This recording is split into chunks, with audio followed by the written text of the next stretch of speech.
Normalement, la sensibilisation n'est pas de taille. La sensibilisation n'est vraiment pas de taille. On a besoin de beaucoup de sensibilisation autour et de faire comprendre aux gens pourquoi l'enrôlement. Et ça aider les Ivoiriens qu'on nous explique clairement. Parce qu'on n'en sait plus où on en est. Déjà, il faut comprendre, ce n'est pas tout le monde qui est informé que l'enrôlement est vraiment gratuit. Parce que déjà, les gens avaient parlé des cartes qu'il faut payer à 5 000 francs. Donc, ce n'est pas tout le monde qui est informé de si tu n'as pas payé les 5 000 francs, tu peux aller t'enrôler. Donc, ce qui fait qu'aujourd'hui, il n'y a pas bon nombre qui vont s'enrôler. Parce qu'il n'y a pas d'influence, il faut dire ça comme ça. C'est les premières difficultés que les gens ont, parce que ce n'est pas tout le monde qui est informé. Donc il faut dans un premier temps tenir informé toute la population, passer dans tous les paramètres, les bouts du pays pour informer.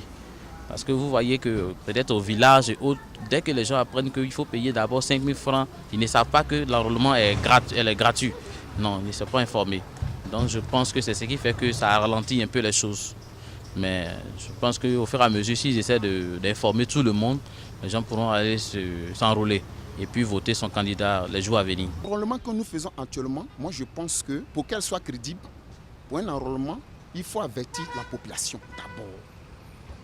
La population, lorsqu'elle est avertie, on passe dans les différentes familles, c'est-à-dire toutes les sous-préfectures. Nous connaissons comment se font les enrôlements en Côte d'Ivoire. Les agents chez recenseurs viennent dans chaque famille, ils demandent vous êtes combien ici, on donne le nombre, on inscrit. Mais aujourd'hui, on n'a pas vu ça. Et on parle d'enrôlement. L'enrôlement se fait comment? Par qui? Et pour quel but?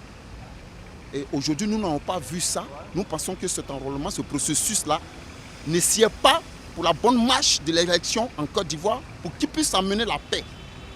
Donc nous pensons que pour que cet enrôlement soit crédible, il faudrait que ça se fasse dans les normes, comme avant.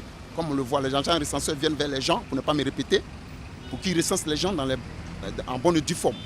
Donc moi, cet enrôlement, ce processus n'est pas encore fiable pour qu'il y ait une élection crédible qui puisse apaiser. Concernant l'enrôlement aux élections 2020, je pense que la population rencontre un peu des difficultés parce qu'on est un peu plus dans les centres. Les centres, d'abord, il n'y a pas trop de centres, je constate. Et puis, il y a beaucoup de personnes par rapport aux gens qui enrôlent.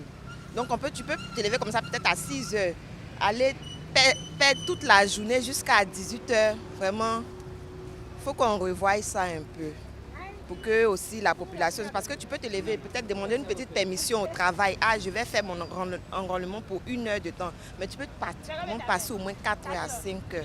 Donc, je peux dire qu'il y a certaines difficultés. L'enrôlement, je n'ai pas trop d'informations. Voilà, parce que moi, je suis les informations dans ma voiture, à la maison.